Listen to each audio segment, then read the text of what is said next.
Hello, everybody. Good day to you all. Today I am talking about Gachiakuta, season number 1, episode number 14, episode number 16, and the things slowed down a lot.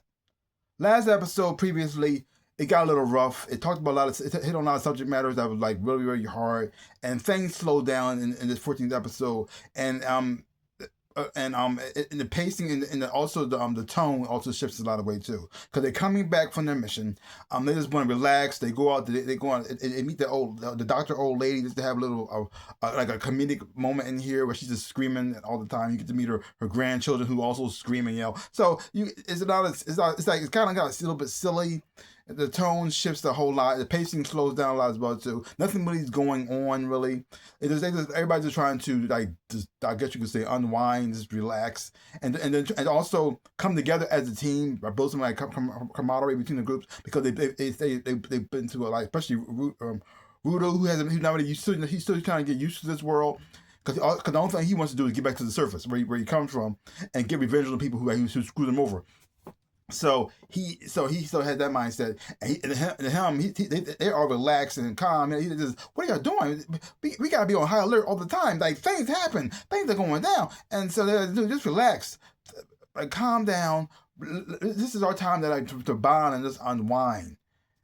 And so, and then things don't pick up until towards the end of the season, where we meet our new bad guy, our new leader of the commanders of the Raiders as well too, and he wants to recruit Udo for his goals, because he feels as though the cleaners aren't the right people, and he feels as though with him they can do the thing. Because the thing though, they also want to get revenge on the surface as well too. So they had the same goal. Just the way they're going about it is different. And you got Rudo like people telling him I'm not sure. Not really doing much of anything really. He mostly just staring at the guy, having a lot of flashbacks, and the guy's just talking. So, and the second episode, you get a lot of talking about too, but you also get an idea, and you also get an idea of Simu in action. You can see her powers and abilities, and see her in action as well. So you can see her fight some raiders as well. And the animation when it came to that scene was just amazing. Especially seeing how she perceives time and how things slow down around her, and how she utilizes that to pretty much attack her enemies, like almost like in a super speed type of way. Which was kind of the visual effects of that and demonstrating her powers and abilities, like just wow. I was hoping to see them in action. I'm still waiting to see their boss in action, see what he can capable of doing. But seeing her in action and seeing what she's capable of doing, like just okay. Because at first I know she can in a way see you, and I guess she could see everything like that. So she could see a person and see their potential, what the good and the bad in them, all this stuff as well. And so now seeing her how she uses that in battle was also very interesting and very fun to watch. And the animation, like I said, the animation came to that, which is beautiful to look at. But other than that, that was pretty much it when it came to that episode, and seeing them. There wasn't really a lot of action really going on. And then you get the second episode, and they get turned to the sport to another world. You think the fight's really going to go down, but still not really, no fighting. It's just there's a lot of people talking. I mean, it got silly with certain moments here. Like you got everybody. You got Rudo talking to so I guess his name is Zodel. I guess you could say what his name is. Who's the leader of that group? You have now the only battle that's really going on is between Zonka and Jabber, and Jabber's a nutcase. So watching their fights and action, and you're also seeing Jabber fully using his abilities this time, because Zonka was been struggling with him. He wasn't using his full strength. So now we're actually seeing him using his full potential and seeing the claws fully extend and get bigger, and then seeing action, and you realizing like, oh no, Zonka's over his head here. But at the same time, you're hoping that things would turn around, that he would actually find a way, that the times that he's gonna find the inner strength to take on the bad guy. But no, that does not happen. But we also have some like other moments here. You got Engine with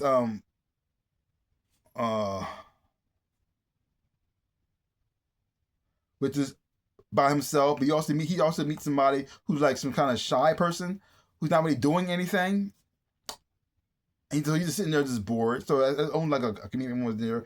You have what's going on with Ryu and this woman named I can't think of her name right now, but she wears this fancy dress, and Again, not really a lot of action going on. You can't just think it keeps teasing you for a fight that's going to happen, but nothing really is happening just yet. So it's just like okay, but like only one really fight's going on while everybody's just talking to one another.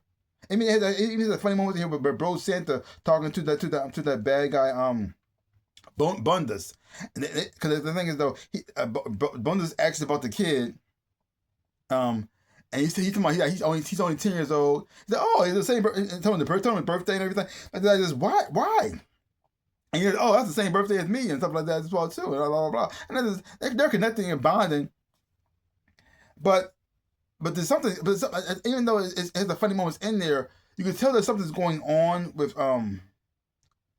Dear Santa. That something's going on with him. Even though he's a child and he got a pacifier in his mouth, I think he's very very dangerous. Because Bonus mentioned that because Bro Santa mentioned that he's trying to get him in bed for the sun goes down, something like that too. But the way he said it, it almost felt like it was like a warning. Like if I don't get him in bed about a certain time, he's gonna get cranky, and then that things are gonna go bad for you in a bad way. Because something tell me this kid is very, very powerful, but he's unstable. And he has the temper tantrums of a child. And that temper tantrums can be very dangerous. I don't know. I could be, maybe just reading this or something like that too. But I feel like there's something there. But nothing has going on here. And then we finally get that in the last episode, things take a turn in a bad way from one of our crew, one of the cleaners as well too. And this is sad there, and but other than that, nothing really happened. I mean, other than that, we had one fight, has the community moments in there as well too. The visual effects, the animation on the show has always been amazing, and getting to know these new bad guys and their characters, seeing their. But the thing is though, you don't really see a lot of their powers in action. Like Bundes, you get to see him utilize his this things he's doing, but you don't see him how he uses it in a fight. So, and the thing though, he looked like he didn't even want to fight. So it is okay. So, is somebody gonna do something here? Because they keep cutting to these scenes, and you got Rudo's talking to the leader of the Raiders, and he still kind of convinced them. Rudo just standing there looking crazy. Engine's bored out of his mind, trying to get to convince this person to come out. The Scissor Girl showing off her powers, but they haven't really done anything. The other girl just pretty much just posing. So I just like, okay, somebody do something. Somebody do something. But I mean, what is something happen? So it wasn't like my favorite episode, but I didn't hate them. But at the same time, I wish something more happened. Yeah. So I just okay. I mean, it was interesting. I had fun watching it. I always had fun watching the show. I mean, last couple episodes were kind of a bit rough, but nothing really happened, really. I mean, other than the major thing that happened, which was sad. And I'm still kind of denial on that one. But we will see where that goes. But other than that, I still have fun watching these episodes. Looking forward to see where the story's going to go. And also, it's a little bit of ramifications happened from last previous episode with a girl named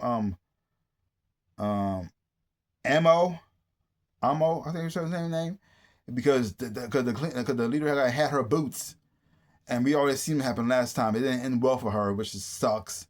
Which I'm thinking that can't be the case, right? I keep hoping that's not the case, because that just be so messed up, especially knowing what she's been through, and then seeing her life and how it messed her up mentally and physically, and then that I like Jesus Christ, I think this show is rough at times, but wow.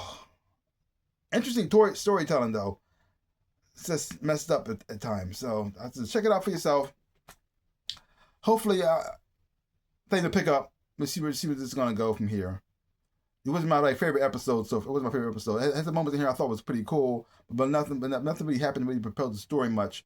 But other than that, I thought it was just okay. So just leave comments down below. Let me know what you thought of these episodes. Give my channel a like, hit the thumbs up.